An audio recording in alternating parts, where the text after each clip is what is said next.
नमस्कार, मैं हूं आपके साथ गुंजन दीक्षित। सीबीएसई की 12वीं की परीक्षा रद्द होने के बाद मध्य प्रदेश में भी परीक्षा अब नहीं होगी। रिजल्ट कैसे जारी होगा, इसका फैसला एक समिति करेगी। इस बीच 15 जून से स्कूलों में दाखिले की दौड़ भी शुरू होगी। सबसे बड़ी चुनौती ये है कि कोविड के वक्त बच्चों की पढ़ाई होगी कैसे।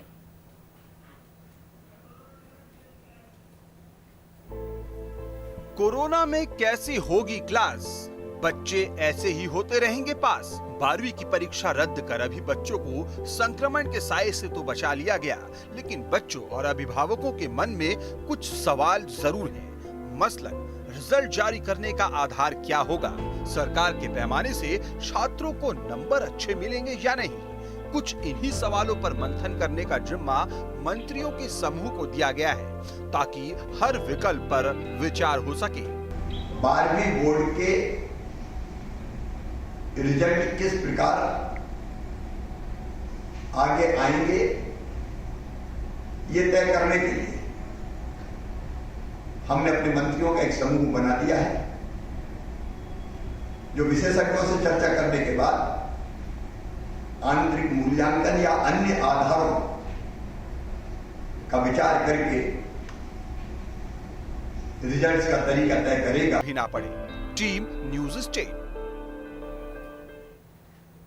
सीबीएसई की बोर्ड की परीक्षा कैंसिल हो चुकी है। उसके बाद मध्य प्रदेश में भी जो एग्जाम 12th के बच्चों के होने थे उन्हें भी कैंसिल कर दिया गया है। हालांकि एक ऑप्शन उसमें जरूर खोला गया है कि जो छात्र अपने रिजल्ट से असंतुष्ट होंगे वो अपनी परीक्षा दे सकते हैं, लेकिन किस तरीके से बच्चों का भविष्य होगा, कैसे इंटरनल असेसमेंट के आधार पर बच्चों को मार्क्स दिए जाएंगे और कितने संतुष्ट इन मार्क्स से बच्चे होंगे और उनके पेरेंट्स होंगे, ये बहुत जरूरी हो जाता है समझना। भविष्य उनका किस तरीके से तय होगा, इसी पर चर्चा करेंगे। हमारे साथ मेहमान भी जुड़ गए हैं। अमित जैन प्रवक्ता है स्कूल एसोसिएशन, हमारे साथ जुड़ेंगे। प्रदीप माहौर जी हैं बीजेपी से, हमारे साथ जुड़ गए हैं। और मिथुन सिंह अहिरवार जी कांग्रेस से हमारे साथ जुड़ गए हैं। प्रदीप माहौर जी, सबसे पहले तो आप सबका बहुत बहुत स्वागत। सबसे पहले प्रदीप माहौर जी, आप ही के पास आना चाहूंगी। अगर देखें तो एग्जाम्स कैंसिल करना इस वक्त की जरूरत थी, लेकिन आगे के लिए प्लानिंग करना भी बहुत ज्यादा जरूरी है। किस तरीके से अब आगे बच्चों के रिजल्ट्स आएंगे और एडमिशंस किस तरीके से होंगे, क्या प्लानिंग?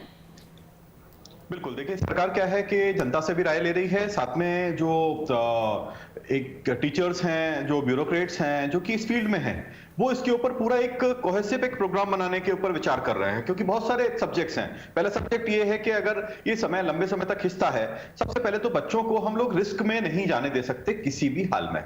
जो कोरोना है, इसमें 18 ईयर्स से नीचे के लिए इंजेक्शन पूरे वर्ल्ड में कहीं भी अप्रूव नहीं है, इसी प्रकार इंडिया में भी अप्रूव नहीं है। तो उसमें टाइम लगेगा कि उनकी इम्यूनिटी के लिए क्या किया जा सकता है। वैसे फिलहाल ऐसा है कि बच्चों पे बहुत बड़ा रिस्क नहीं है, लेकिन जितना भी रिस्क है उनको रिस्क में जाने नहीं दिया जा सकता, तो उनको प्रोटेक्ट करना जरूरी है। एग्जाम कैंसिल करना आवश्यक था। आगे कोहेसिव प्रोग्राम्स बनेंगे जिसमें सबसे राय ली जाएगी, और अभी उसका प्रोसेस चालू हो गया है। और जिस प्रकार के लोगों की राय बनेगी कि बच्चों को किस प्रकार से एजुकेशन देना चाहिए, उनको सारा एक कोलेटिव जो एफर्ट है वो उसको लेके और पूरा डेटा लेके और उसके बाद में उसके ऊपर डिसीजंस लिए जाएंगे। बहुत जल्दी डिसीजंस जनता के सामने आ जाएंगे। ठीक है। मिथुन सिंह अहिरवार जी, कांग्रेस पार्टी कितना इसके पक्ष में है कि 12वीं के एग्जाम कैंसिल किए गए हैं, और क्या सुझाव आपकी तरफ से सरकार को? जी नमस्कार, आवाज मिल रही है आपको? हाँ जी, आवाज मिल रही है आपकी।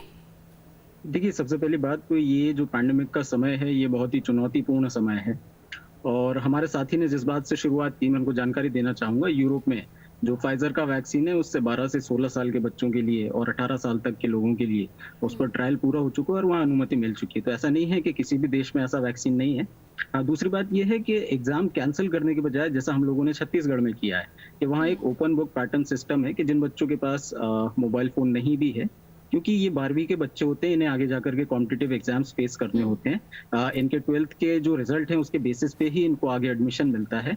तो किस बच्चे ने ज्यादा मेहनत की है, किस बच्चे ने साल भर पढ़ाई की है और किसने नहीं की है, ये मेरिट सिस्टम वहाँ बहुत काम आता है, जिससे डिजर्विंग बच्चों को सही जगह एडमिशन मिलता है। तो छत्तीसगढ़ में हमने एक ओपन बुक पैटर्न सिस्टम शुरू किया, जिसके तहत बच्चा जो है फिजिकल स्कूल जाकर के वहां से अपनी आंसर शीट और क्वेश्चन पेपर ला सकता है, और 5 दिन का उसके पास समय है। ओपन बुक पैटर्न का मतलब ये नहीं होता कि आप नकल करके या कॉपी करके कुछ भी लिख दीजिए। ओपन बुक पैटर्न का मतलब ये होता है कि आप किताब की सहायता ले सकते हैं और उसके आधार पे जो न्यूमेरिकल क्वेश्चंस हैं, जो आपको सवाल सॉल्व करने हैं, सवाल आपको खुद ही सॉल्व करने हैं। हमने वहाँ निर्देश दिए हैं कि इंटरनेट के जरिए ये जवाब ना मिले, आप क्वेश्चन पेपर ऐसा बनाइएगा। तो यदि ये सिस्टम होता तो बच्चे जो आगे आने वाले कॉम्पिटिटिव एग्जाम्स हैं उसकी तैयारी ज्यादा बेहतर तरीके से कर पाते, क्योंकि वो एक एग्जाम दे चुके होते और उसका एक रिजल्ट उनको, साथ ही साथ इसके साथ कोरोना की कोई बड़ी रिस्क उनके साथ इन्वॉल्व नहीं होती, जो स्ट्रेस हो रहा है उनके साथ वो इन्वॉल्व नहीं होता। कई सारे बच्चे जो कि फोन ना होने की वजह से खासकर ग्रामीण इलाकों में जो पिछड़ गए थे, उनको भी एक अवसर मिलता है कि वो भी एक एग्जाम लिख सकते थे और उसके बेसिस पे उनको मार्क्स मिलते। यदि ये सिस्टम अपनाया जाता तो बेहतर होता, प्रियंका जी ने जो सुझाव दिया था। लेकिन अब भारतीय जनता पार्टी के साथ एक ये चुनौती है कि वो कैसी, एक जैसे सीबीएसई के एग्जाम्स को कैंसिल कर दिए, स्टेट बोर्ड्स ने कैंसिल कर दिए हैं, तो अब शिक्षाविदों के साथ मिलकर के एक ऐसी नीति बनाई जाए ताकि जो डिजर्विंग बच्चा उसका भी नुकसान ना हो और जो कमजोर बच्चा है उसकी भी हम लोग मदद कर सकें, और साथ ही साथ कोरोना का प्रभाव किसी पर भी ना पड़े। तो ये हमारी प्राथमिकता में होने चाहिए। साथ ही साथ ज्यादा से ज्यादा वैक्सीनेशन बढ़ाएं। जो ट्रायल की अनुमति फाइजर ने मांगी थी, खैर फाइजर को तो अनुमति यहाँ नहीं दी, आप लोग टॉक्स में चल रहे हैं। अभी कोवैक्सीन का जरूर ट्रायल चल रहा है जो 18 वर्ष से नीचे के बच्चों के लिए, यदि उसके रिजल्ट्स अच्छे आते हैं तो जल्द से जल्द इन बच्चों का वैक्सीनेशन हो। साथ ही साथ कोई ना कोई एक सतत प्रक्रिया हमें चालू रखनी पड़ेगी जिससे कि बच्चों का कॉम्पिटिटिव एग्जाम्स देने का जो एक उनकी प्रैक्टिस होती है वो ना छूटे, क्योंकि अगर यही बच्चे हमारे देश का भविष्य हैं। अगर हम इनकी मेरिट में थोड़ा सा भी कॉम्प्रोमाइज आज करेंगे तो आगे जाकर हम ही को असर होगा। कल ही ये बड़े डॉक्टर बनेंगे, कल ही इंजीनियर्स बनेंगे। मिथुन जी, लेकिन छत्तीसगढ़ में जिस तरीके से आपने बताया कि जो ओपन बुक पैटर्न से एग्जाम होना है, उस एग्जाम को लेकर भी तो बहुत असंतुष्टि नजर आ रही है, स्टूडेंट्स में भी है, टीचर्स में भी है। तो क्या जो पैटर्न छत्तीसगढ़ में अपनाया गया है उससे आगे जाके मदद मिलेगी बच्चों के भविष्य के लिए? क्योंकि आपने बच्चों को भी सुना होगा, बच्चों का कहना है कि घर पर कौन सा एग्जाम होता है, घर पर किस तरीके से एग्जाम वो दे पाएंगे। जी, शुरुआत में ये लग सकता है, मैं खुद पीएचडी स्कॉलर हूँ, पीएचडी का एग्जाम मैंने भी ओपन बुक पैटर्न तरीके से लिखा था। और जिन लोगों को भ्रम है मैं बता देना चाहता हूँ, ओपन बुक पैटर्न मतलब ये नहीं होता कि आप घर से एग्जाम लिख रहे हैं तो आप, इसका जो क्वेश्चन पेपर होता है वो इस तरीके से होता है कि ये जवाब आपको इंटरनेट पे भी नहीं मिलेंगे, क्योंकि ये न्यूमेरिकल बेस्ड होता है। इसमें आपको सवाल हल करने होते हैं और आप उसकी एक लाइन टाइप करेंगे। तो हम लोगों ने डेटा भी चेंज किया जिसकी वजह से बच्चों को फॉर्मूले की मदद जरूर वो ले सकते हैं, लेकिन क्वेश्चन उन्हें खुद को सॉल्व करना पड़ेगा। हो सकता है किसी से डिस्कस, इस प्रक्रिया में बच्चे सीखेंगे ताकि कल को जब वो कॉम्पिटिटिव एग्जाम्स देंगे तो बजाय कोई एग्जाम ना देने के अनुभव के, जैसे किसी बच्चे ने कोई एग्जाम नहीं दिया, उस बच्चे के मुकाबले ये जो बच्चे होंगे थोड़ा सा अनुभवी होंगे कि 12th का एक एग्जाम इन्होंने दिया है और उसके हिसाब से जो मार्क्स इनको मिलेंगे उसके हिसाब से वो अपना इवैल्यूएशन भी प्रॉपर्ली कर पाएंगे। तो ऐसा नहीं है कि बिल्कुल नकल हो जाएगी। 10वीं में हम कर सकते थे तो 10वीं की परीक्षा को हमने बिल्कुल रद्द किया है। 12th के बच्चों को क्योंकि आगे जाके कंपटीशन फेस करना, इसलिए इस तरीके के एग्जाम की जरूरत यहाँ महसूस हुई थी। ठीक है मिथुन जी, आगे रिजल्ट किस तरीके से डिक्लेयर होगा उस पर भी बातचीत करेंगे। अमित जैन जी भी लगातार बने हुए प्रवक्ता स्कूल एसोसिएशन है। अमित जैन जी, जो फैसला अभी लिया गया है उसको आप किस तौर पर देखते हैं? सीबीएसई के एग्जाम कैंसिल हो गए हैं, इसके अलावा छत्तीसगढ़ में भी अलग पैटर्न से एग्जाम हो रहे हैं, दोनों ही एमपी और छत्तीसगढ़ की खास तौर पर बात करते हैं। मध्य प्रदेश में एग्जाम का कैंसिल होना, उसे आप किस तौर पर देखते हैं? और छत्तीसगढ़ में जिस पैटर्न पे एग्जाम हो रहे हैं उसको आप कैसे देखते हैं? इसके लिए अभी ये जो अच्छे मेधावी छात्र हैं जिन्होंने पढ़ाई करी है, साल भर अपने भविष्य की चिंता करी है, इस देश के लिए कुछ करना चाहते हैं, अच्छा करना चाहते हैं वो, और जो दूसरे छात्र हैं जो पढ़ाई के प्रति लापरवाह रहे हैं, हमेशा पढ़ाई को कभी भी उन्होंने प्रायोरिटी नहीं दी है, तो सभी एक हो गए, समान हो गए इसमें। तो ये वाकई चिंता का विषय है। सरकार को इस तरह का निर्णय नहीं लेना चाहिए। और छत्तीसगढ़ का मॉडल है जो बहुत वैक्सीनेशन करवा सकते हैं, क्योंकि कुल 12 लाख 13 लाख 12th के स्टूडेंट हैं, सारे को वैक्सीनेट करवा सकते हैं, स्कूल स्टाफ को वैक्सीनेट करवा सकते हैं और परीक्षाएं आराम से संपन्न की जा सकती हैं। उनकी संख्या कम कम करके केंद्रों की संख्या बढ़ाई जा सकती है, अलग अलग परीक्षा केंद्र बनाए जा सकते हैं, ये सारी चीजें की जा सकती हैं। लेकिन सर, सरकार तो लगातार इस बात को कह रही है कि अभी वैक्सीन 18 साल से कम के बच्चों को तो लग ही नहीं रही है। 12th क्लास में जो बच्चे हैं वो 18 से कम के ही होंगे या 18 के होंगे, तो ऐसे में बच्चों के लिए परेशानी तो खड़ी हो ही सकती है। नहीं, अमेरिका में हो गया 2 साल से छोटे वाले, 2 साल से ऊपर का बच्चों का लग रहा है, वैक्सीनेशन हो रहा है, वहां से हम इंपोर्ट कर सकते हैं वैक्सीनेशन। वो लोग कौन सा यूज कर रहे हैं, बहुत ज्यादा क्वांटिटी में नहीं चाहिए हमें, टोटल 10, 12, 15 लाख स्टूडेंट है, हम उतना मंगा सकते हैं। यूएस में ऑलरेडी स्टार्ट हो चुका है वैक्सीनेशन, ये चीज यूके में, यूएस में, दोनों जगह स्टार्ट हो चुका है। प्रदीप हम माहौर उसको वहां से जी, इम्पोर्ट जवाब दे दीजिए उस अमित जैन वैक्सीन जी को की बात का। क्या ये एक तरीका हो सकता था जिससे कि बच्चों को वैक्सीनेट किया जा सके और एग्जाम्स को कंडक्ट कराया जा सके? बहुत ऐसा बोलना बहुत आसान है कि सारे बच्चों को वैक्सीनेट करा दिया जाए और सब जगह पे वैक्सीन पहुंचा दी जाए। ऐसे ये कल को ये भी बोल सकते हैं पूरे इंडिया में सारे लोगों को वैक्सीनेट कर, बोलने में क्या जाता है? इस चीज किसी भी चीज को बोलना बहुत आसान है और उसको एग्जीक्यूट करना उतना ही कॉम्प्लिकेटेड होता है। India is a big country with a population और यहाँ पे आप आके ऐसा बोलो कि पूरे के पूरे गांव में जाके एक एक बच्चे को वैक्सीनेट कराएंगे और बच्चों का कोई रिस्क नहीं होगा, वो कर लेंगे, ठीक है, तो बोलने में क्या है, बोल सकते हैं। देखिए क्या है, हमको बड़ा प्रैक्टिकल अप्रोच लेके चलनी पड़ेगी। हम जब इस कोरोना से लड़ रहे हैं तो अभी जैसे कि हमारे कांग्रेस के जो छत्तीसगढ़ से हमारे दोस्त हैं वो बोल रहे थे कि फाइजर की वैक्सीन जो है, फाइजर की वैक्सीन का अप्रूवल मिला है बिलो 18 ईयर्स, लेकिन उनको अप्रूवल किस चीज के, फॉर इमरजेंसी यूज। उसको हम ढंग से समझें। क्या हम as a India, as a country इतना रिस्क अपने बच्चों के लिए लेने को तैयार हैं जब तक कि उसको सीडीसी जो है अप्रूवल पूरी तरीके से नहीं दे देता? कुछ कंट्रीज ने इसको अपने अडॉप्ट कर लिया कि हम लगा देंगे। इंडिया इस चीज को लेने को तैयार नहीं है। लेट देम डू इट, वो अपने बच्चों पे करें, उसके बाद हम देखेंगे। हम इंडिया के बच्चों को प्रोटेक्ट करना चाहते हैं, अगर हम इसके ऊपर प्रोटेक्शन रख रहे हैं तो उसमें कोई गलत बात नहीं है ना। दूसरी चीज ये है कि इट इज प्रैक्टिकली इम्पॉसिबल कि हम ये बोले कि इतने कम समय में हर गांव में जाके सारे बच्चों को लगा देंगे और एग्जाम भी कंडक्ट करा देंगे। ये बहुत अच्छा डिसीजन है इस समय सरकार का कि एग्जाम्स जो हैं वो अवॉइड किए जा रहे हैं। और सिर्फ एग्जाम ही एक पैरामीटर नहीं होता है बच्चों की एनालिसिस करने का। जितने भी बच्चे हैं उनके प्री बोर्ड एग्जाम्स भी होते हैं और बाकी ऑनलाइन एग्जाम्स भी कंडक्ट किए गए हैं। वो भी एक तरीका हो सकता है, उसके ऊपर अभी सिस्टम सरकार बना रही है। ये भी पॉसिबल हो सकता है कि 10th बोर्ड के जो एग्जाम्स हैं उनके हुए थे पिछली बार, उसके जो रिजल्ट है उसको भी एक क्राइटेरिया लिया जाए आगे के एग्जाम के वो देने में। दूसरी चीज, अगर कोई बच्चा सेटिस्फाइड नहीं होता है तो उसके पास एक ऑप्शन है कि वो जाके दोबारा से एग्जाम में अपीयर कर सकता है और अपने मार्क्स बढ़ा सकता है। तो that option is still there. तो किसी के लिए अनसेटिस्फाइड होने के लिए मेरे ख्याल से यहाँ पे कोई एक लूप होल बचा नहीं है सच। ठीक है प्रदीप माहौर जी। मिथुन जी कुछ कहना चाह रहे हैं। मिथुन जी, देखिए हमारे जानकार साथी ने बहुत अच्छी जानकारी दी है। उन्होंने इमरजेंसी यूज के अप्रूवल की बात की है। इस समय WHO ने जितने भी 5-6 वैक्सीन को अनुमति दी है वो इमरजेंसी यूज के ही लिए दी है, चाहे वो फाइजर हो, चाहे मॉडर्ना हो, चाहे जॉनसन एंड जॉनसन हो, चाहे स्पुतनिक हो, चाहे चाइना का जो वैक्सीन हो, सभी को इमरजेंसी यूज की अनुमति मिली है।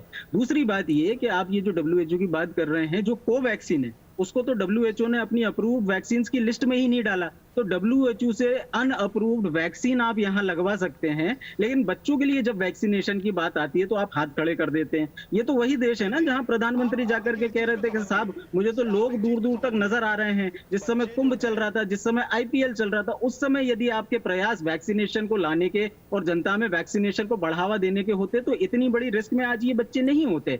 हमारा जो देश है उसमें इस समय IPL जो हो रहा था वो UAE में जा रहा है क्योंकि वहां कोरोना का रिस्क नहीं है, हमारे देश में कोरोना का रिस्क है। तो ये जो भारतीय जनता पार्टी के लोग कहते हैं कि दुनिया भर में रिस्क है, ये तो आपने खुद में प्रमाणित कर दिया IPL को UAE में ले जा करके कि वहां पर कोरोना कम है, वहां पर कोरोना का इतना प्रभाव नहीं है कि वहां ऐसे आयोजन किए जा सकते हैं। जब आपको वैक्सीन के ऑर्डर देने थे उस समय आप चुनाव में व्यस्त थे। वैक्सीन डेवलप होने के पहले यूरोप और अमेरिका जो दोनों अभी अनलॉक हो चुके हैं, इन दोनों कंट्रीज ने वैक्सीन का डेवलपमेंट होने के पहले ऑर्डर्स दे दिए थे। और आज जो हमारा वैक्सीन निर्माता है वो लंदन भाग के जा चुका है, कह रहा है कि मुझे अपनी जान का खतरा सरकार में बैठे ताकतवर लोगों से है। वायरोलॉजिस्ट हमारे पैंडेमिक मौजूदा जो स्थिति है उस पर बातचीत करना ज्यादा मेरे हिसाब से बेहतर होगा, क्योंकि इतना आसान भी नहीं है वैक्सीनेट करना। आप 18+ के लोगों की भी देख रहे हैं, वैक्सीन की कितनी कमी है, कितना वैक्सीनेशन उनको हो पा रहा है। ऐसे में बच्चों के लिए रिस्क लेना अपने आप में एक बड़ी प्रॉब्लम में हमको डाल सकता था।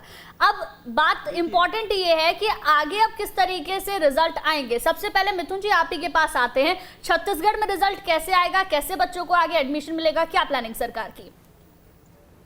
छत्तीसगढ़ में जो ओपन बुक पैटर्न सिस्टम है इसके जरिए बच्चों का जो रिजल्ट है वो तैयार किया जाएगा और इसके बाद जो कॉम्पिटिटिव एग्जाम्स हैं वो उसमें अपना परफॉर्मेंस देंगे। जिस तरीके से पिछले साल नीट हुई थी तब भारतीय जनता पार्टी के लोगों को नहीं याद आया था कि साहब नीट कैंसिल करा दिया जाए। पूरा सोशल मीडिया पे कैंपेन चल रहा था, भाजपा के लोगों ने कोई संज्ञान नहीं ली। खैर इस बार ये चुनौती है कि रिजल्ट इस तरीके से प्रिपेयर किया जाए ताकि जो पढ़ने लिखने वाले साल भर मेहनत करने वाले बच्चे हैं उनको अपनी प्रतिभा के आधार पर आगे के संस्थानों में दाखिला मिले और जो कमजोर बच्चे हैं उनकी भी कुछ बेहतरी के लिए कर पाएं। इसी के साथ साथ CBSE को भी अभी एक गाइडलाइन बनानी है, CBSE को भी सुनिश्चित करना होगा। हम उस गाइडलाइन को भी स्टडी करेंगे कि ये जो नई पॉलिसी आएगी उसमें किस तरीके से बच्चों की मार्किंग होगी। अभी जो जब तक सीबीएसई और आईसीएसई की गाइडलाइन नहीं आती तब तक छत्तीसगढ़ का जो पैटर्न है वो यही है कि ओपन बुक पैटर्न के तरीके से जो एग्जाम है उसके जो रिजल्ट होंगे उसके आधार पे बच्चों के रिजल्ट्स तैयार होंगे। बहुत ज्यादा जरूरी है कि जो रिजल्ट आए वो बहुत फेयर आए, क्योंकि जिस तरीके से आप भी कह रहे हैं कि रिजल्ट बच्चों के लिए बहुत ज्यादा मायने रखते हैं और वाकई ठीक भी है, क्योंकि आगे का पूरा भविष्य उस पर निर्भर करता है। या तो एग्जाम हो ही नहीं तो ये पता है कि आगे इस तरीके से हमें इसके लिए प्लानिंग करनी है और उसी प्लानिंग के आधार पर हम ये निर्धारित करेंगे कि ये बच्चा मेधावी है या ये कमजोर छात्र है। लेकिन फेयर रिजल्ट आना बहुत ज्यादा इंपॉर्टेंट है। प्रदीप माहौर जी, छत्तीसगढ़ में जिस तरीके से एग्जाम का पैटर्न है उसको लेकर आप क्या कहेंगे, क्या आपकी राय? देखिए, ओपन बुक पैटर्न जो इन्होंने रखा हुआ है ये हमेशा से डिबेटेबल रहा है। कई बार इसके ऊपर एक्सपेरिमेंट्स भी किए गए और सारे एक्सपेरिमेंट्स फेल रहे हैं। ओपन बुक पैटर्न का मतलब ये है कि आपने बच्चों को एक तरीके से एक चीटिंग की आदत भी डाल दी, उनको बोल रहे हैं कि आप किताब खोलिए और एग्जाम दीजिए। ये कोई वायबल नहीं है। आप यहाँ पे ये भी कर सकते थे कि मल्टीपल चॉइस क्वेश्चन बना देते। अगर मान लो आपको ऑनलाइन एग्जाम देना था, मल्टीपल चॉइस क्वेश्चन बना देते और एग्जाम ले लेते, जैसा कि ज्यादातर कॉम्पिटिटिव एग्जाम्स में होता है। लेकिन ये मैं पूरी तरीके से इससे सहमत नहीं हूं कि ओपन बुक एग्जाम होना चाहिए। ये दिस इज अनफेयर। बेसिकली जो बच्चों ने पढ़ाई करी है, जिनकी मेमोरी अच्छी है, हम टेस्ट क्या करना चाह रहे हैं? किसी बच्चे की मेमोरी अच्छी है, हम उसको टेस्ट नहीं कर पा रहे हैं उसके अंदर, क्योंकि वो दूसरा बच्चा भी उठा के वो उसको कर रहा है। किसी बच्चे की एनालिटिक स्किल अच्छी है, वो कोई दूसरी अच्छी बुक लेके बैठ गया, वो he is typing something else. तो एक जो प्रॉपर फेयर जो रिजल्ट की हम बात करते हैं वो नहीं हो पाएगा। इससे ज्यादा बेटर था कि जो प्रीवियस एग्जाम्स हो चुके हैं ऑलरेडी, जो प्री बोर्ड एग्जाम्स हो चुके हैं, इंटरमीडिएट एग्जाम्स जो हो चुके हैं, उनके रिजल्ट को भी हम लोग बेस बना सकते थे। वो ज्यादा कंपैरेटिवली फेयर होता और उसमें भी ऑप्शन डाल सकते थे कि अगर किसी को उससे ऑब्जेक्शन हो तो आप एग्जाम दे दीजिए। 1-2 बच्चों, 4 बच्चे जो भी क्लास में हैं वो एग्जाम देना चाहें तो हमारे पास पॉपुलेशन भी कम होगी। It will be very easy. यानी जो सीबीएसई ने जो पैटर्न अडॉप्ट किया है उस पैटर्न को ही अगर ये अडॉप्ट करके चलते तो उसमें कोई परेशानी नहीं थी। एक नया एक्सपेरिमेंट करने की जगह जिसकी आगे भाई आप देखेंगे कि बहुत सारा क्रिटिसिज्म होगा इसके ऊपर आगे। ठीक है प्रदीप माहौर जी, अब एमपी में क्या प्लानिंग है आगे, कैसे आप रिजल्ट को लेकर आएंगे? क्योंकि ये बड़ी चुनौती होगा आपके सामने भी। इंटरनल असेसमेंट के आधार पर फेयर रिजल्ट की हम बात कर रहे हैं, चाहे छत्तीसगढ़ में भी हो, एमपी में भी हो। क्या आपको लगता है मध्य प्रदेश में फेयर रिजल्ट आ पाएगा? बिल्कुल बिल्कुल। देखिए गुंजन जी, ऐसा है कि फेयर रिजल्ट बेसिकली जो बच्चों ने पहले एग्जाम दिए हुए हैं, तो हम ये मान के चल रहे हैं कि जो एग्जाम्स दिए हुए हैं वो उन्होंने उसमें प्रॉपरली दिए होंगे, ढंग से दिए होंगे। अगर कोई बच्चा सेटिस्फाइड नहीं होगा तो उसको ऑप्शन मिलेगा। तो हर तरीके से कोशिश की जाएगी कि बच्चे भी सेटिस्फाइड हो, उनके पेरेंट्स भी सेटिस्फाइड हो और लोग भी सेटिस्फाइड हो। सिर्फ इतना ही नहीं, लोगों से भी इस बारे में राय ली जा रही है, जो शिक्षाविद हैं, जो कि बहुत ब्यूरोक्रेसी है, जो कि शिक्षा के कार्य में लगे हुए हैं, उन सबसे इस विषय पर राय ली जा रही है, जिससे कि आगे किस तरह से इसको लेके चला जाए और जो सबको मंजूर होगा उस हिसाब से इसका जो एक स्ट्रक्चर होता है वो बनाया जाएगा। ठीक है प्रदीप माहौर जी। अमित जैन जी, आपने प्रदीप माहौर जी को भी सुना, इसके साथ साथ मिथुन जी को भी सुना। अलग अलग पैटर्न है, एमपी में तो एग्जाम्स हो ही नहीं रहे हैं। क्या आपको इससे समझ आ रहा है, क्योंकि 12th के बाद एडमिशन लेना होता है बच्चों को, अपने अपने फील्ड में आगे बढ़ना होता है, अलग अलग कॉलेजेस लेने होते हैं, तो क्या उसमें आसानी रहेगी? छत्तीसगढ़ में जो पैटर्न रखा है उसके हिसाब से भी, और एमपी में एग्जाम्स नहीं हो रही हैं और जो लोग एग्जाम से सेटिस्फाई नहीं होंगे वो एग्जाम दे पाएंगे? बिल्कुल सही बोल रहे हैं सर। अभी उसमें मेन क्या है, अभी कुछ जो मैंने सुना है, जो मुझे अभी कुछ सीबीएसई की गाइडलाइंस आई नहीं है 12th को लेकर के, लेकिन जो पता चला कि लास्ट 3 ईयर्स के रिजल्ट को बेस बनाया जाएगा, ये बिल्कुल ठीक नहीं। बहुत सारे स्टूडेंट, मेरा एक्सपीरियंस है 15 साल का, देखता हूँ मैं, 10th तक बच्चा जनरली सीरियस नहीं होता है, 10th ऑनवर्ड अपने करियर को लेकर बहुत सीरियस होता है और 12th आते आते वो बहुत हो जाता है, क्योंकि उसको आगे करियर चूज करना होता है, कॉम्पिटिटिव एग्जाम्स देना होते हैं। तो इंटरनल मार्किंग का कोई एक बनाना चाहिए, जो हमारे प्री बोर्ड एग्जाम्स हो चुके हैं, क्लास में असेसमेंट्स हुए, उसके बेस पर रिजल्ट होना चाहिए। और अगर मान लीजिए वाकई वो सेटिस्फाई नहीं है अपने उससे, तो गवर्नमेंट के उसमें स्कीम में दे सकता है अपने एग्जाम और उसको कर सकता है।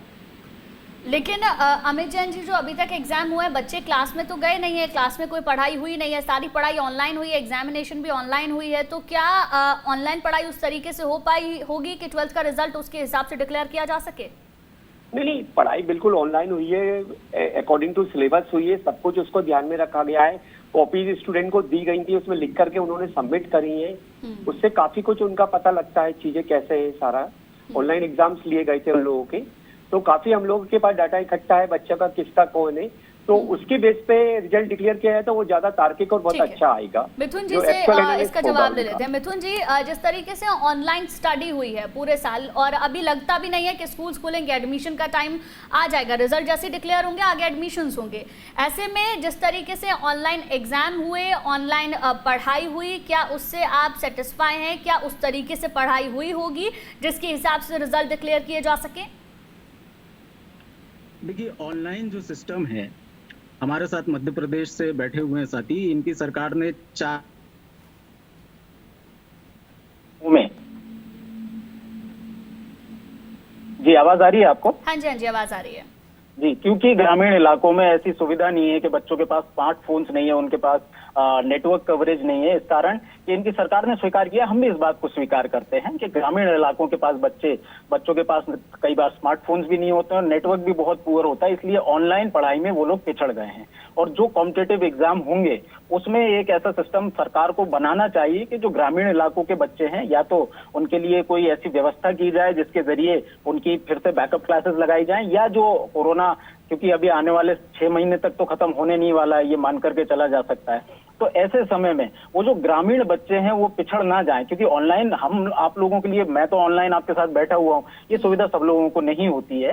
तो ऐसे बच्चे जो पिछड़ गए हैं उनके लिए ही हम लोग ये ओपन बुक एक पैटर्न लाए हैं कि आपको ऑनलाइन एग्जाम देने की भी जरूरत नहीं है। अगर आपके पास स्मार्टफोन नहीं है तो फिजिकली आपके गाँव में जो आपका स्कूल है वहां से आप आंसर शीट ले आइए, आपका क्वेश्चन पेपर ले आइए और उसको आप एग्जाम में अपीयर हो सकते हैं। अब मध्य प्रदेश सरकार के साथ ही ये बताएं कि कैसे ये ऑनलाइन व्यवस्था को सुनिश्चित करेंगे जब ग्रामीण इलाकों में नेटवर्क कवरेज प्रॉपर नहीं होता, बच्चों के पास स्मार्टफोन्स नहीं होते, बिजली कई बार नहीं होती, तो ग्रामीण व्यवस्था के बच्चे कैसे हमारे शहर के बच्चों से कॉम्पीट कर पाएंगे, ये एक व्यवस्था बनानी थी, इसलिए हम लोगों ने ये ऑनलाइन ये ओपन बुक पैटर्न को लागू किया है। ठीक है, तो दाखिले की दौड़ की चुनौती है क्योंकि अब एग्जाम्स को तो कैंसिल कर दिया गया है। अब सवाल ये है कि अब कॉलेज में एडमिशन बच्चों को किस तरीके से मिलेगा और जो भी तरीका अपनाया जाएगा क्या वो पूरी तरीके से फेयर होगा, सबसे ज्यादा जरूरी यही है। लगातार हमारे साथ मेहमान बने हुए हैं, अमित जैन जी हमारे साथ बने हुए हैं, प्रदीप माहौर जी, मिथुन सिंह अहिरवार जी हमारे साथ बने हुए हैं।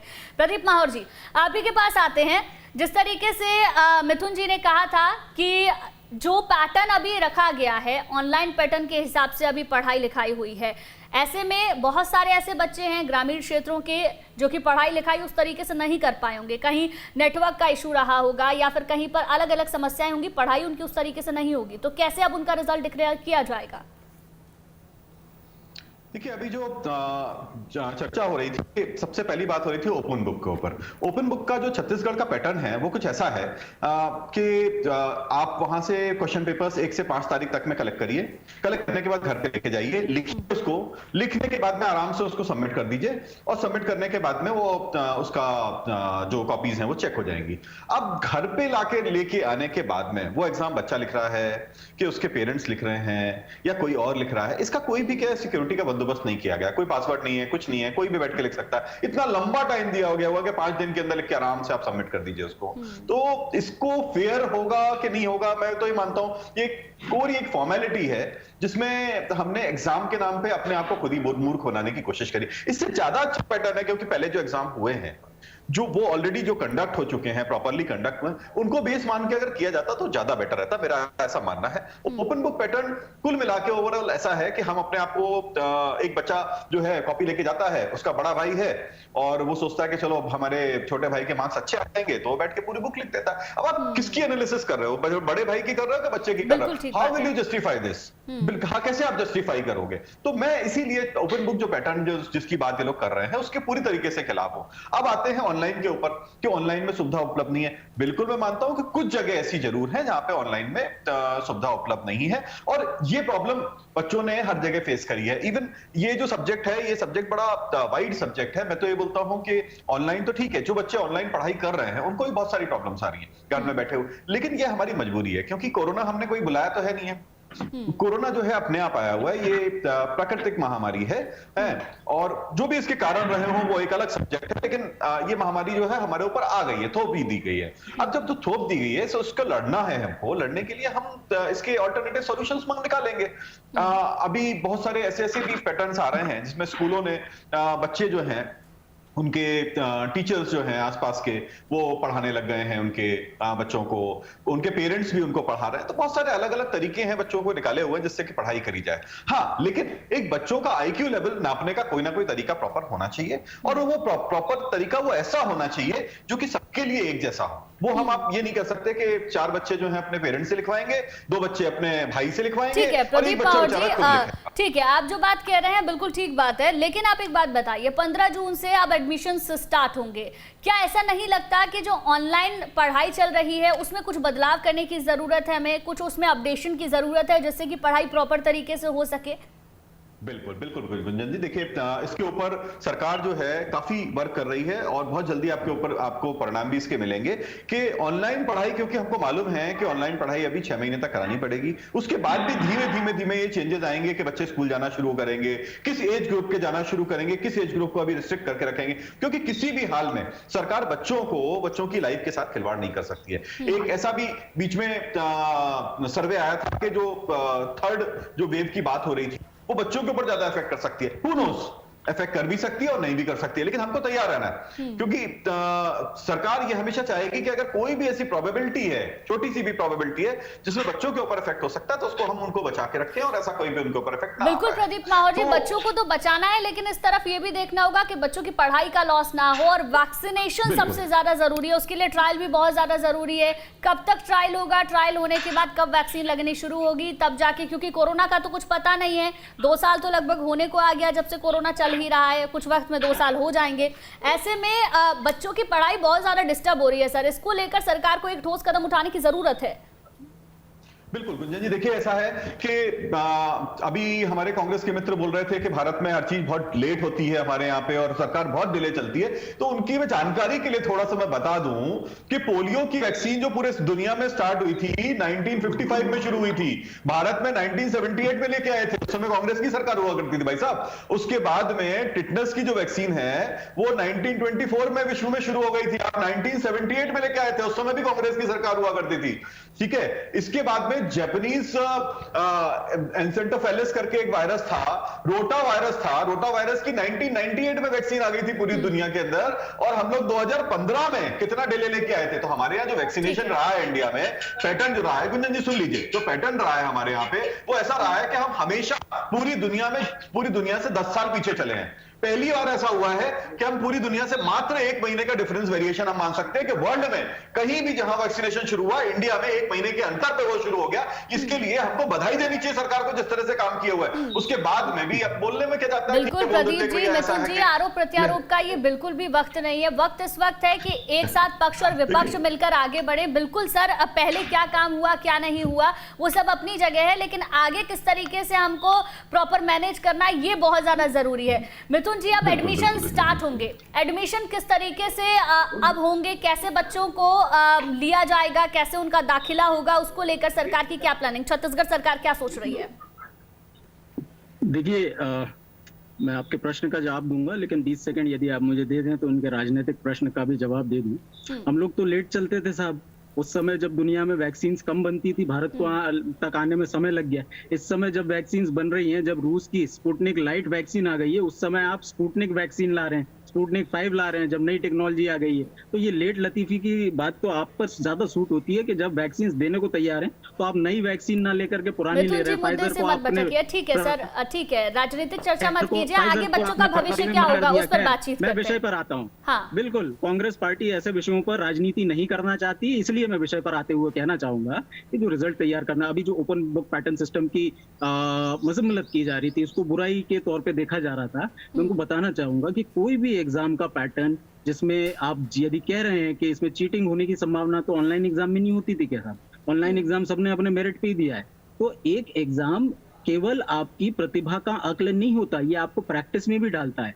पिछले साल बच्चों ने एग्जाम प्रॉपरली दिया नहीं, ऑनलाइन एग्जाम दिए, इस साल भी हम वही व्यवस्था कर रहे हैं। तो अगला जो उनका कॉम्पिटिटिव एग्जाम होगा उसके लिए बच्चे कितने तैयार होंगे? एक जो साइकोलॉजिकल फटीग होता है कि बच्चों ने अगर कभी कोई एग्जाम नहीं दिया और इस साल भी अगर उनको एग्जाम से अगर वंचित कर देंगे तो जो साइकोलॉजिकल फटीग है कि पिछले 2 साल से उन्होंने कोई एग्जाम नहीं दिया और इस साल भी एग्जाम नहीं होगा, उससे बेहतर सिस्टम है open book pattern system. At least बच्चे लिखेंगे, उन प्रश्नों को समझेंगे, उनको सॉल्व करने की कोशिश करेंगे, ताकि जो आने वाले कॉम्पिटिटिव एग्जाम्स हैं उसमें उनकी ये प्रैक्टिस उनके काम आए। तो we can not do away with the exam system, लेकिन अगर ऐसा एग्जाम हम कराएं कि जिसमें बच्चों को थोड़ा सा अपना दिमाग फिर से एक्टिवेट करने का मौका मिले, तो मुझे लगता है ये सिस्टम ज्यादा बेहतर होगा। ठीक है, प्रदीप माहौर जी।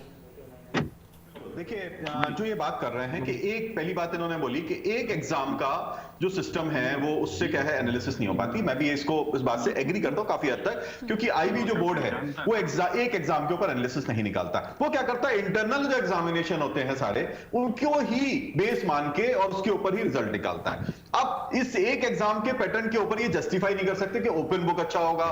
फिर ये थोड़ा सा कंफ्यूज भी मुझे लग रहे हैं, क्योंकि ये ऑनलाइन एग्जामिनेशन को बोले ऑनलाइन एग्जामिनेशन जो फेयर होगा कि नहीं होगा। ऑनलाइन एग्जामिनेशन हमेशा फेयर होता है। रीजन ये है कि वहां पे मल्टीपल चॉइस क्वेश्चंस होते हैं। जो भी बच्चा अगर किताब खोलने की कोशिश करेगा या जिसकी नॉलेज नहीं होगी जिसको सब्जेक्ट की, वो उस टाइम पीरियड में एग्जाम को नहीं दे पाएगा।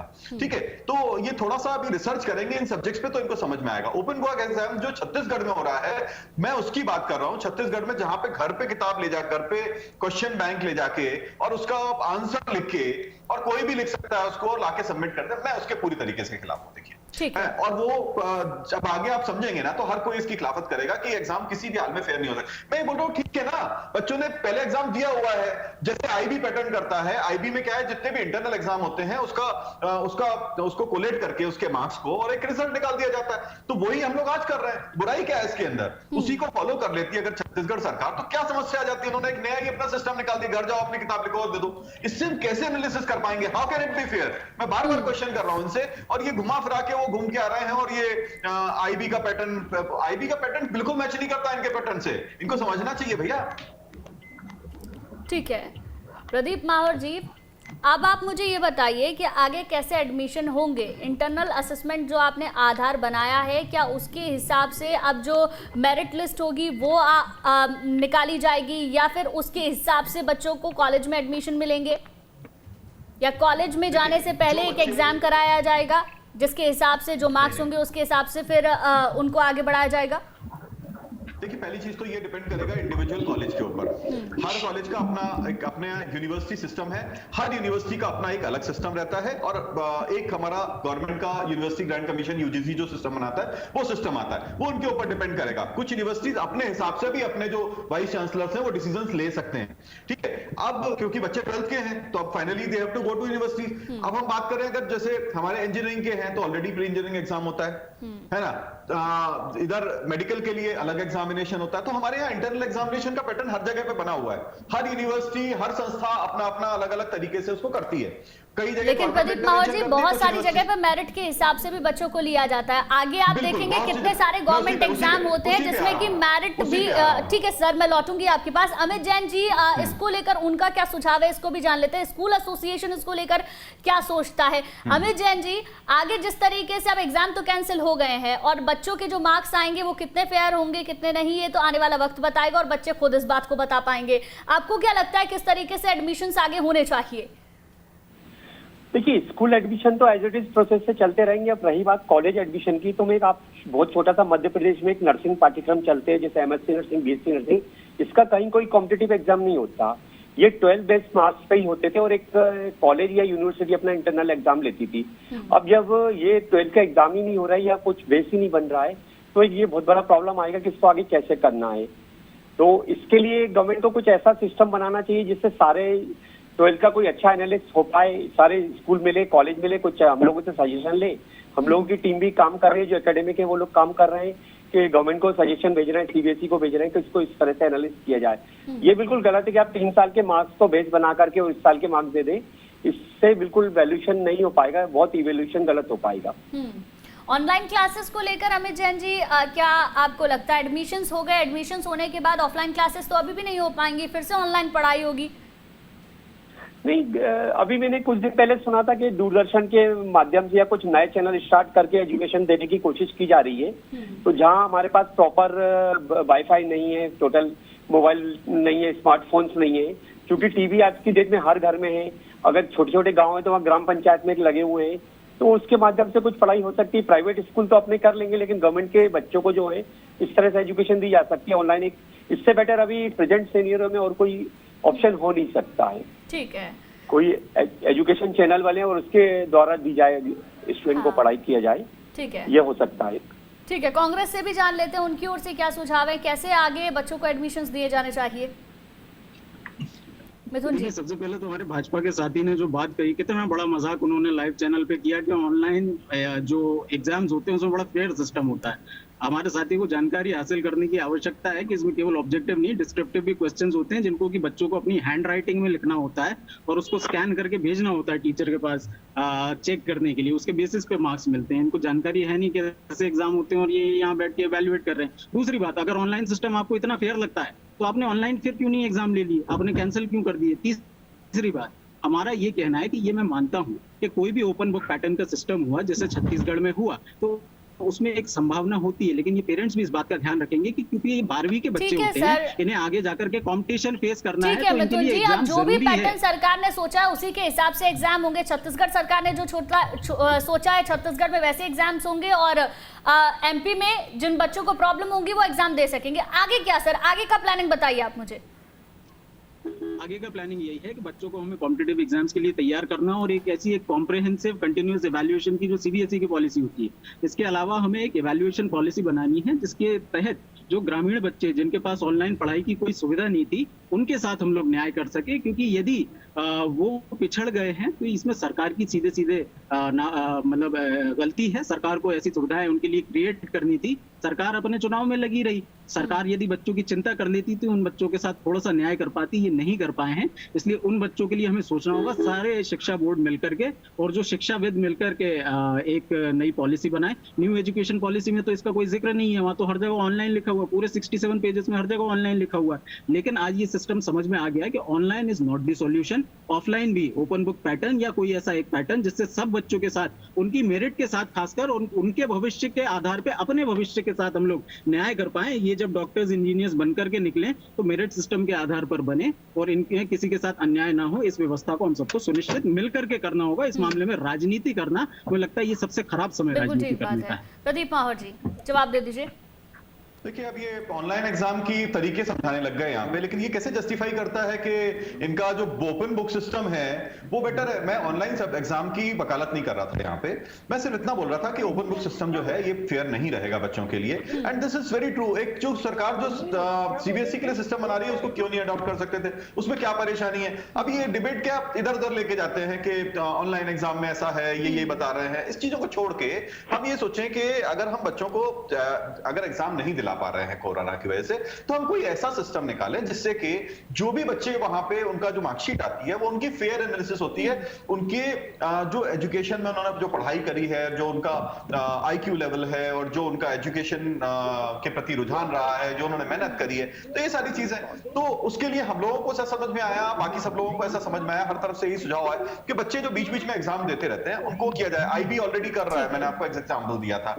अब ये उसको ओपन बुक पैटर्न लेके आ गए जिसमें इन्होंने वहां पे ले जाके घर पे ले जाके लिखने की बात कही। प्रदीप माहौर जी, ये फेयर बता रहे हैं, पता नहीं कैसे पैटर्न बता को रहे हैं। हमें छोड़ना चाहिए, आगे हम कैसे बढ़ेंगे ये हमें सोचना चाहिए। प्रदीप माहौर जी, आप मुझे ये बताइए, जो बच्चे रिजल्ट से सेटिस्फाइड नहीं होंगे वो दोबारा एग्जाम दे सकते हैं, लेकिन ऐसे बहुत सारे बच्चे होंगे जिन्होंने साल भर पढ़ाई किया है, जो पढ़ने वाले बच्चे होंगे वो डेफिनेटली रिजल्ट से सेटिस्फाई नहीं होंगे, क्योंकि कहीं ना कहीं जो मार्क्स आएंगे वो on an average he marks आएंगे सबके। तो ऐसे बहुत सारे बच्चे सामने आ सकते हैं जो पढ़ने वाले बच्चे हैं, जिन्होंने साल भर मेहनत की है, वो ये कहेंगे हम रिजल्ट से सेटिस्फाई नहीं है, फिर आप क्या कीजिएगा? हाँ बिल्कुल, अगर देखिए ऐसे उस समय पे अगर ऐसा आता है कि 20% ऐसे बच्चे आते हैं, जो कि ऐसी संभावना देखी जा रही है कि हद से मैक्सिमम जो जाएगा ना परसेंटेज 20% जाएगा, जिसमें बच्चे जो सेटिस्फाइड नहीं होंगे, है ना। क्योंकि अगर हम सीबीएसई के रिजल्ट देखें तो उसमें जो टॉप रैंकिंग बच्चे रहते हैं वो ज्यादातर वो तो एग्जाम आने के बाद भी सेटिस्फाइड नहीं होते हैं। तो एग्जाम का रिजल्ट आता है उसके बाद भी कभी सेटिस्फाइड नहीं होते, तो वो सेटिस्फाइड नहीं होंगे, 100% नहीं होंगे, मुझे मालूम है। तो 20% आते हैं तो डेफिनेटली एक सोशल डिस्टेंसिंग मेंटेन करके एग्जाम किया जा सकता है उसका। ठीक है सर, आपने एग्जाम करवा दिया, ठीक है सर, आप मुझे बताइए, आपने एग्जाम करवा दिया, एग्जाम करने के बाद 20% बच्चों को अगर आप लेकर चल रहे हैं, 20% बच्चों का एग्जाम हुआ, बाकी के जो 80% बच्चे हैं वो बेशक अपने रिजल्ट से सेटिस्फाई हैं, लेकिन दोनों जो बच्चे हैं क्या उनके बीच बैलेंस बन पाएगा, क्या उनके मार्क्स के बीच बैलेंस बन पाएगा? अब देखिए क्या है कि एक सिस्टम कोई ना कोई हमको एक्सेप्ट तो करना ही पड़ता है। हम अगर ये बोलें कि एग्जाम का जो पैटर्न है उसमें एक एग्जाम में जो बच्चे अपीयर करते हैं, कई बार ऐसा होता है कि कुछ बच्चे ऐसे हैं एग्जाम देते समय पैनिक कर जाते हैं, ठीक है। अच्छा, ऐसा नहीं है कि वो इंटेलिजेंट नहीं है। तो ये बहुत सारे सब्जेक्ट्स हैं, अगर इसको हम निकालने जाएंगे ना तो ये एग्जाम सिस्टम ही ओवरऑल क्या है, कॉम्प्लिकेटेड है। मैं तो ये मानता हूं कि एग्जाम सिस्टम ही नहीं होना चाहिए। ये जो बीच बीच में एग्जाम्स होते हैं इनके रिजल्ट करिए, बच्चों के ऊपर एग्जाम का प्रेशर ही नहीं डालिए। मैं तो हमेशा इस चीज के फेवर में रहा हूं शुरू से, और ये मेरी पर्सनल राय है, ये भारतीय जनता पार्टी की राय लेके नहीं चला जाए, ये मेरी पर्सनल राय है। मैं तो बोलता हूं बच्चों का एग्जाम, सिंगल एग्जाम में रिजल्ट ठीक है प्रदीप माहौर जी, अमित जैन जी कुछ कहना चाह रहे हैं। अमित जैन जी, उन बच्चों की बात हो रही है अभी जो बताया गया है, अगर मान लीजिए उनके एग्जाम हो भी जाते हैं और रिजल्ट आता है उनका, तो वो बच्चे हायर एजुकेशन में एकोमोडेट कम होंगे, क्योंकि उनकी वजह से कोई एडमिशन प्रोसेस तो रुकेगी नहीं। अभी जो रिजल्ट जनरल डिक्लेयर हो जाएगा और सारे कॉलेजेस की, यूनिवर्सिटीज की, सारी हर जगह की एजुकेशनल इंस्टीट्यूट की, चाहे इंडिया में हो चाहे आउट ऑफ इंडिया हो, एडमिशन प्रोसेस स्टार्ट हो जाएगी। और अगर वो 20% बच्चे, 25% या 15% बच्चे अनसेटिस्फाइड है, वो एग्जाम देने चाहते हैं, तो उनका रिजल्ट कब आएगा और वो कब किस प्रोसेस में किस तरह से एकोमोडेट होंगे, ये भी एक बहुत बड़ा परेशानी का विषय है। बिल्कुल प्रदीप माहौर जी, बहुत इंपॉर्टेंट पॉइंट अमित जी ने यहाँ पर रखा है, उसको लेकर आप क्या करेंगे? क्या सरकार की प्लानिंग होगी? स्टूडेंट्स जब कम होंगे तो उनका रिजल्ट निकालना थोड़ा सा फास्ट प्रोसेस में किया जा सकता है, और सरकार इसको बहुत फास्ट करेगी, क्योंकि अगर इसको डिले करते हैं तो बहुत कॉम्प्लिकेटेड हो जाएगा। तो ये जैसे ही रिजल्ट अनाउंस होते हैं तुरंत बच्चों को एक ऑप्शन दिया जाएगा, आप एग्जाम में अपीयर करिए।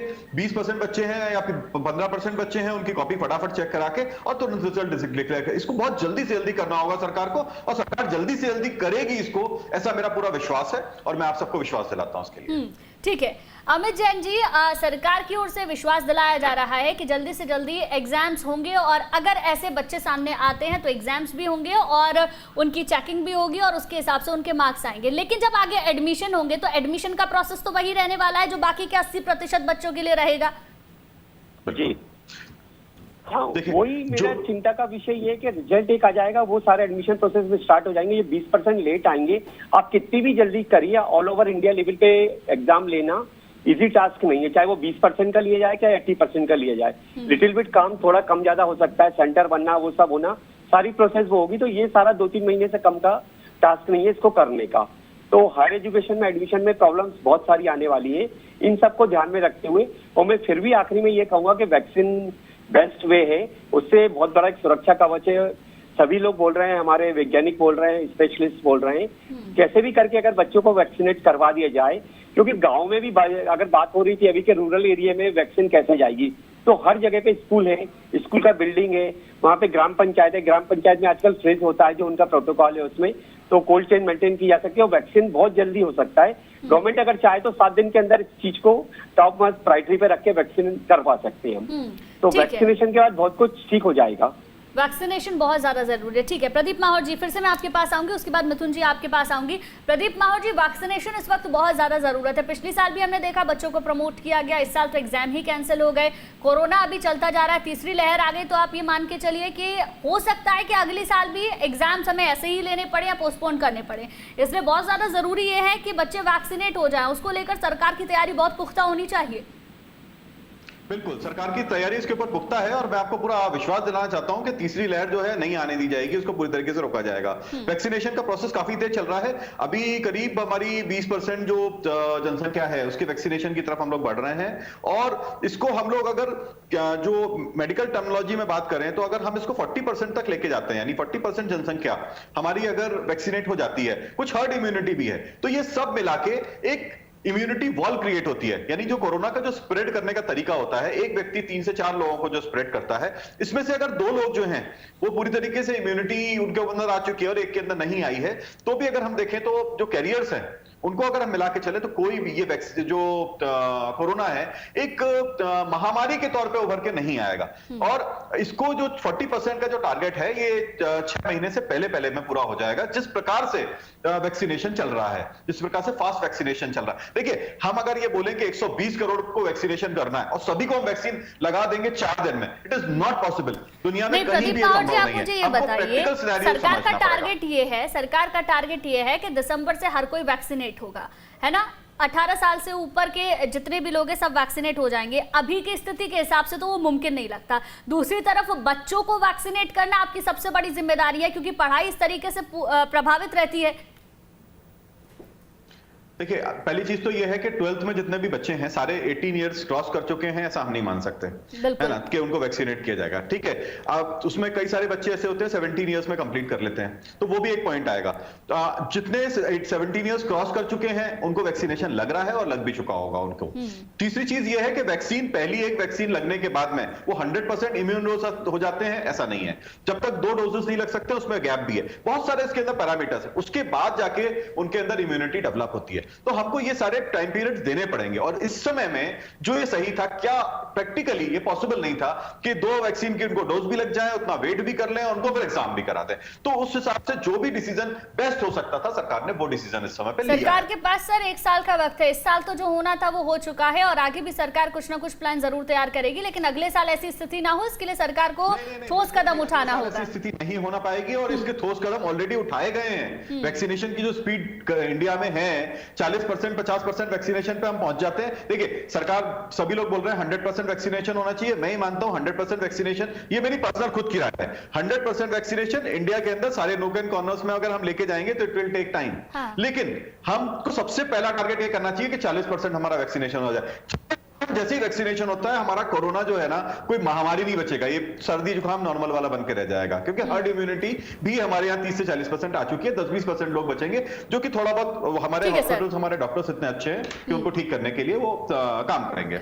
ठीक है, अमित जैन जी, एक फाइनल कमेंट आपसे चाहूंगी। इस वक्त जिस तरीके से एग्जाम कैंसिल हुए, उसके बाद एडमिशन की प्रोसेस को लेकर और बच्चों को लेकर आप क्या कहना चाहेंगे? बच्चों को आप क्या मैसेज देना चाहेंगे?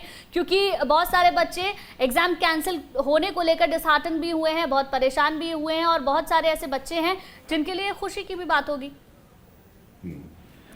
देखिए, बच्चों के लिए मैं ये कहना चाहूंगा कि वो बच्चे सकारात्मक रहें, भविष्य उनके सामने सुंदर है। कुछ परेशानियां हैं जो आ रही हैं उसको फेस करना है, अपनी पढ़ाई पे निरंतर ध्यान दें। एग्जाम तो होते रहते हैं, सब कुछ है, बेसिक नॉलेज बहुत जरूरी है, और वो किसी भी तरह से परेशान नहीं हो। सरकार, स्कूल प्रशासन, लोकल एडमिनिस्ट्रेशन, अभिभावक सब मिलकर उनका मनोबल बढ़ाएं और अपने एग्जाम की फ्यूचर के लिए तैयारी करते रहे। वो बस आखिरी तो यही कहूंगा मैं, उसकी तैयारी करते रहे वो लोग। ठीक है, ठीक है, बहुत बहुत शुक्रिया अमित जैन जी आपका, प्रदीप माहौर जी आपका, मिथुन सिंह अहिरवार जी आपका भी बहुत बहुत शुक्रिया। तो एग्जाम्स का अलग अलग पैटर्न तैयार किया गया है। छत्तीसगढ़ में एग्जाम हो रहे हैं, मध्य प्रदेश में एग्जाम नहीं हो रहे हैं, लेकिन बच्चों को परेशान होने की इसके लिए जरूरत नहीं है। सरकार इसके लिए कुछ ठोस कदम उठाएगी। आगे बच्चों के भविष्य पर इसका असर नहीं पड़ेगा, इसकी तैयारी सरकार लगातार कर रही है। रुकेंगे एक छोटे से ब्रेक के लिए।